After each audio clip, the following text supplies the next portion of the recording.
Welcome to NCBA's Cattleman's Call podcast with host Lane Nordland. Hello, everyone, and welcome back to the Cattleman's Call podcast. Lane Nordland, happy to be with you as always. And today, our conversation is coming to you from the IMI Global Where Food Comes From booth at CattleCon 2025. And when this episode comes out, Buck Wehrbein will be the president of the National Cattlemen's Beef Association. So we're lucky enough to be joined today by Buck and his wife, Sandy, here at the trade show. And first off, Buck, congratulations on now. I know it says Vice President-elect on your name tag here, but when this comes out, you are president. What's it feel like to know that you're leading the largest and oldest cattle organization in the nation?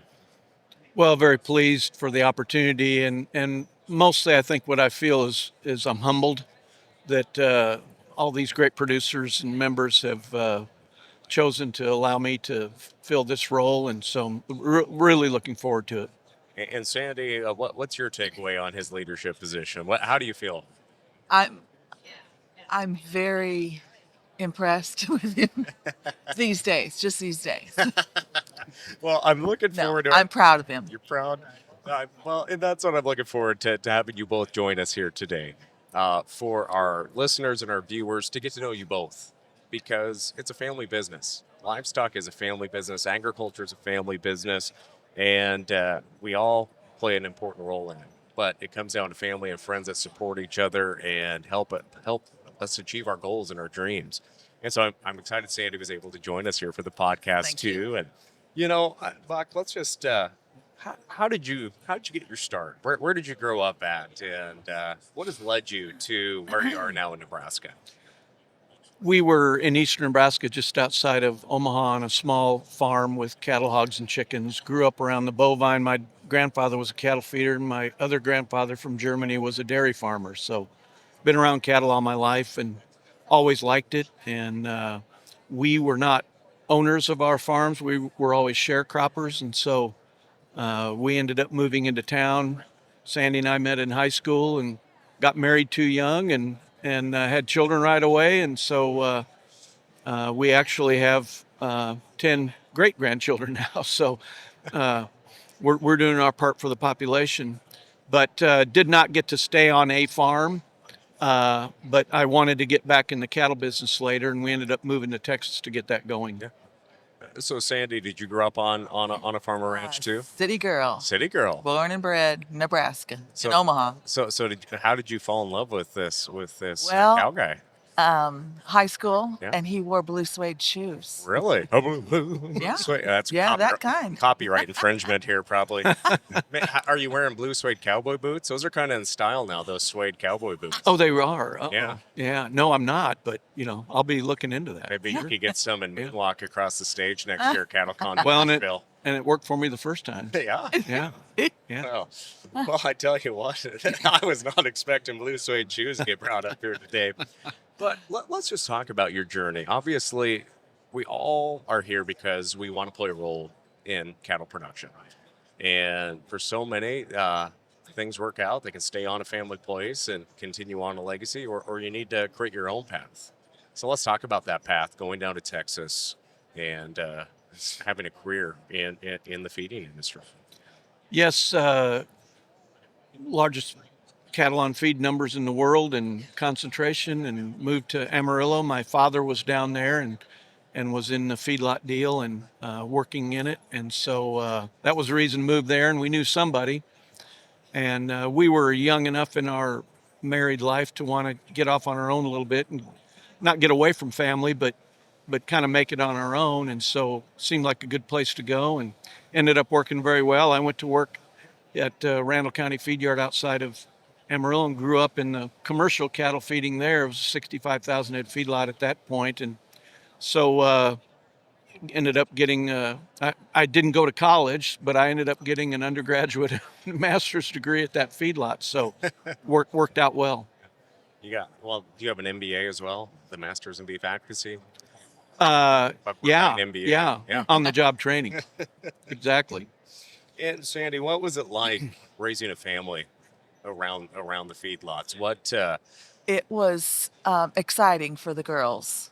we had our own favorite pony, little horse, that was actually, it was Buck's horse. He was a roper at the time, and this horse would accommodate 3-year-olds as well as a rope. Yeah. So it was fun. It was an exciting part of our life. So how many? You have all girls, correct? 2 daughters. Two daughters, and so obviously let's just talk about your development and maybe leadership in Texas as well. When did you get pushed up to the ledge to say, oh, you're going to serve in leadership here, or did you have an aha moment, or what was that process like? Well, as far as association and that kind of leadership, a cattle guy down there in Amarillo, Jay O'Brien, nominated me to be on the Young Cattlemen.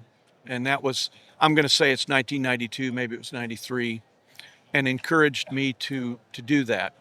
And well respected, really smart guy, and so I did, and that began that process. And the executive for Texas Cattle Feeders back then was Richard McDonald, and that's as good as that gets. And so he mentored me, his predecessor Charlie Ball also. So I got to serve under and with really, really top-notch association executives, and because of that, and then that continued, but because of that, I think I have a good understanding of association work and what I call the lay leadership, what our role is versus the staff. And that's not always easy for people, especially people that run things. You know, they want to run, and you don't run an association. You know, we serve and provide leadership. And I'm glad you brought that up. What are maybe some of the misconceptions you'd like to address with folks? Because sometimes it's easy to be an armchair quarterback or commentator, observing how policy is made, how decisions are made. What are some of the biggest things that you've had your eyes open to in just how advocacy works? When you get involved, truly involved, and I've been immersed in it now for 10 or 12 years with NCBA and the checkoff side and the policy side, you find out how serious all the lay leaders are, and you find out that everybody is trying to do the best for the entire business, and you can't know that if you're not involved and doing it. And that is, if I could impart to all the producers out there, including our members, any one thing, that's what it would be, is that all the people doing this and volunteering are doing it out of the goodness of their heart and doing their best to do the smart and good, long-lasting things. And you can't really know that if you don't really get involved. And Sandy, from your perspective too, when a spouse is in a leadership role, especially on a national level, they're gone a lot. Yeah. It's a commitment not only for them but their families as well. So you are a committed part of this as well. What has this process been like, and what has it also been like meeting so many producers along the way? Oh my gosh, the blessing of meeting so many people all over the country. I'm glad that Buck is by me so that I can remember names. I know faces, but I can remember the names. It's at times sad that, for instance, back in the day, the feedlot days in Texas, it was Easter morning waiting for Dad to come home from work Yeah. in the morning. Yeah. And Christmas night, if it snowed, we may not see Dad. Yep. But the grandkids call him Grandpa Boots. And they get to have trips out to the feedlot to do a hands-on Yep. tour Yeah. with Grandpa Boots. Well, let's talk about the feedlots too, and in your journey back to Nebraska. What is the fire in you to stay in the livestock business? What has kept putting that wood on that fire to keep the passion of feeding cattle, being a good operator, managing, and helping be a part of this beef life cycle? for me, as a little boy, my grandfather told me at one of the family get-togethers at their house, and he was the cattle feeder, that I was 3 or how old, a little guy, and I'm down sitting in the feed bunk. Back then, they fed cattle with a scoop shovel in a feed bunk out in the middle of the pen. I'm sitting in the feed bunk, and the cattle would come up and lick on you and everything. And his brother-in-law said, "That boy's going to amount to something." And so I guess that I just have always loved the animals and got away from them for a while and wanted to get back involved. And the business, I love the animals themselves, and I like the people, even you, and all the I'm people, hard to like. all the people we run into and interact with, and I like the game. Yeah. It is cattle feeding. We're margin players, and it's an arbitrage, and I really like that. And that does not get easier. But as in a big feedlot like Randall County, I learned very fast how much detail there is. And instead of tightening every bolt and doing all the work yourself, you're managing other people. And I would say a feedlot, a ranch, a cow herd is 80% management and 20% leadership. That would be the difference between what we do out there in our vocations and this association work. This is much more leadership, much less management.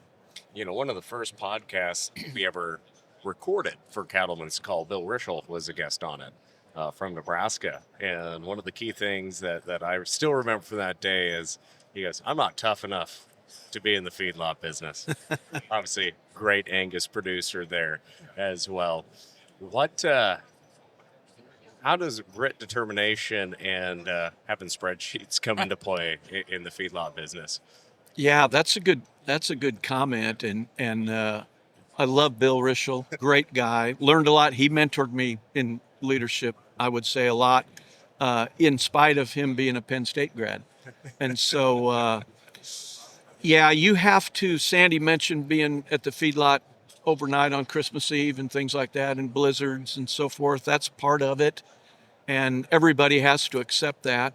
And that makes it a little difficult dealing with the climate people and whatnot, who if the roads get slick, they just stay home that day.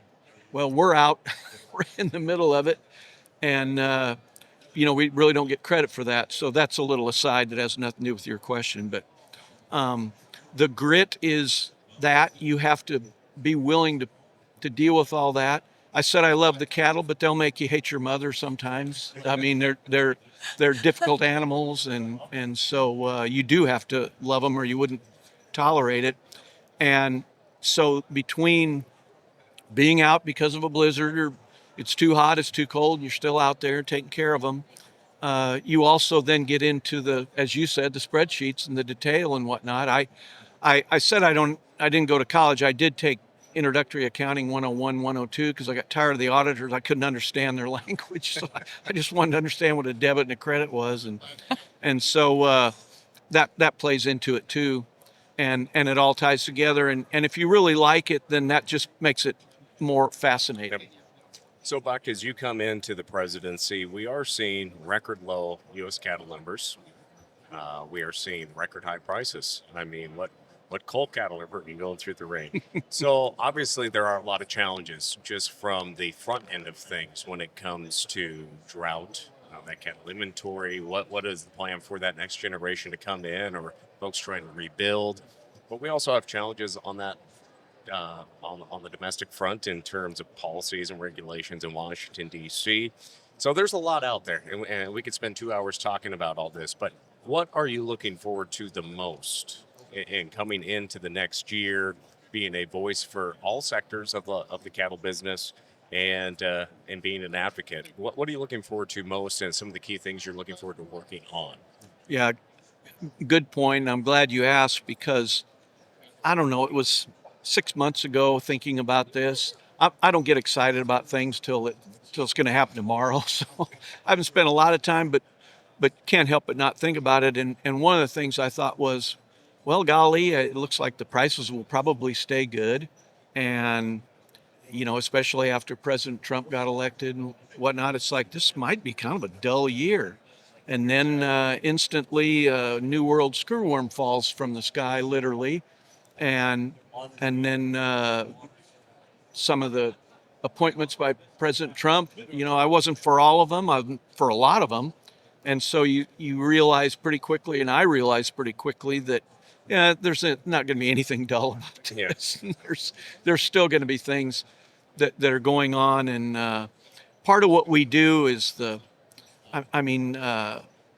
when they started this organization way back in 1898 or whatever, you look at the concerns they had and why they began. It's the same things we're fighting about now. And I look at it like weeds. We keep spraying for them. They keep coming back. Colin Woodall's got a better analogy. He said, well, when are you done building fence? So we're still fighting about taxes and things like that, just like they were back then.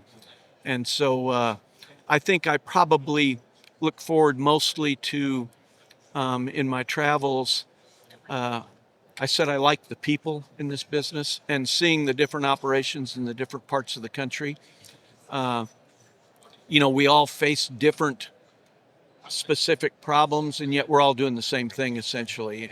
And Pete Hegseth said something that I've stolen when he was being interviewed for Secretary of Defense, talking about unity and shared purpose. And I like that.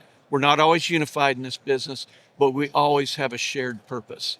And so seeing how that plays out in different parts of the world, I think is going to be very interesting. And you bring up a good point because obviously there's cow-calf producers, there is the feedlot operators, there's every aspect of the beef industry involved with NCBA.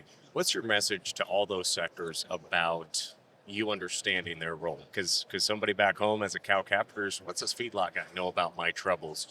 Well, you get to travel a lot, you get to meet these people, you serve with people that are cow-calf or backgrounders or stockers, whatever it might be. What's your message? I like that unity message, but what's your message directly to them? Yes, thank you for that. Having lived in Texas cattle feeders and so forth for 20 years, and then being back in Nebraska for 25 or 6 years, Sandy and I have dual citizenship in those two states. And so we have a really good, and I have a really good read on different regions, but I have never run a ranch and a cow herd, done some stocker work and things like that. I don't know what it's like to deal with public lands out west. I have a decent understanding of it intellectually, but I haven't ever felt it. And so, those are the weak spots for me. But I do understand the entire supply chain. And one of the things I would like to accomplish, get started this year, is some education, because I think that nobody thinks the market is broken right now. But this thing will top out sometime. I don't know when, and it will break. And when you're this high, it will break hard. And then there'll be the chant of the market's broken and somebody's got to fix it. It isn't broken. It's supply and demand. You mentioned the lower supply now, and look at how the market is responding. We're fortunate that we're not losing as much market share, because while our numbers are low, our weights are big. And so we're producing a lot of beef.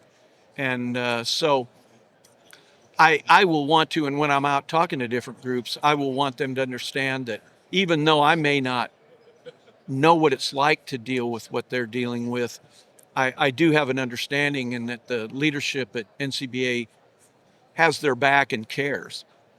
What's your message to the young producers out there? Maybe they're attending CattleCon, maybe they're back home calving out heifers while mom and dad are at CattleCon. What's your message to young people about being educated, being informed, and being active, and playing a role in the future of the business? So Jay O'Brien nominated me for the Young Cattleman, and I will encourage this year all of us older geezers out here that have been around to target young people and encourage them like he did me and other mentors along the way. and encourage them to get involved, encourage them to serve, and be willing to mentor them. And that takes some effort.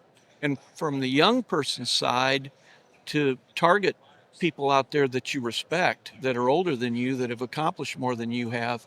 You know, the thing about getting older is the young people don't know what that's like, but we do know what being young is like. And so there's a lot to learn, and it's the best way in this business to learn. And Sandy, what are you looking forward to over the next year? I enjoy Buck's successes. You know, when we come away from a convention and he's drained, that tells me that he did a good job. You know, I enjoy talking with people, the different parts of the countries, and learning their challenges, and how NCBA can help them. That's going to be a fun ride. Now, Buck, as we look at your lapel pins, you got Young Cattlemen's Conference pin, you got your NCBA pack pin, but you also have a cross there. How has faith helped guide you both and your families in life and also leadership? The excitement of seeing people blend their faith with their work, and using their skills, God's gifts, is exciting. It's like a front seat row with the Holy Spirit. My guiding principle is faith, family, and vocation. And so if you don't have faith, I don't know how anybody functions without it. And the single most important thing we have done is raise Christian children and help with grandchildren and now great grandchildren. That's the single most important thing. And then family, I mean, that's what's going to continue, even for people that are fifth generation ranchers or whatever. It's the family that's really important. And if you're blessed with family, you're blessed with kids, then that's the deal. And then the Lord puts us in vocation. And so, and our speakers have been really, really good, Lieutenant Rooney and Dr. Farrell, about serving others. And so, you know, that's really what not drives me, but encourages me. And it helps when you get to do something you truly enjoy. On the worst day in this business, bad markets and so forth, I never got up and thought, I don't want to go to work. And I'm not taking credit for that. I thank the Lord for that. You know, Mark Isley, I think I mentioned it to you. Obviously, he will be becoming immediate past president here at the conclusion, our Wyoming friend. He and I are going to start the podcast Beards of the West. Because we have beards, you know. And Buck said when he retires in a year from the presidency, he's going to fully grow a beard. He tried it last year. He did try growing a little stubble last spring, didn't he? That's interesting. Yeah. That's a big fat lie. You had a nice stubble going there that one day. I think right. Buck and I were a positive influence there on you. But, you know, what we were joking earlier, though, too, obviously when we come to CattleCon, it is a celebration. A lot of work gets done, especially for NCBA on the policy front. And last year, all of us were on a roller coaster there at Universal Studios on the Mummy ride. Yeah. Yeah. Screaming like little girls. That thing scared me. One ride was enough. I think I got whiplash on it as well. Yeah. But again, Buck, I know it's a busy time here at convention and a lot of stuff going on this afternoon, so I don't want to keep you here too much longer. But again, I'll give you the platform again to say, what's your message to those producers out there that we're seeing these high prices, but you know it's still tough times right now too. You know we like these prices, but a lot is going on right now too. I guess what is your message to them about the role you're going to play in being a voice for them, and also trying to provide those opportunities and resources for them to be successful in the country? So I think from the NCBA perspective, policy side, it's that our government, we got the best government in the world, but they can do a lot of harm to us, either because of nefarious reasons or by accident. And so we need representation in Washington. We have really, really good representation that we build on what's gone before us. You know, I like to say we're late to the meeting. There's a lot happened before we got here, and we're the beneficiaries of that. We'll have a new long-range plan this year, and that was started in 1995 by forward-thinking cattlemen and women who recognized the problems and admitted them and went to work on them. BQA came out of that, for instance.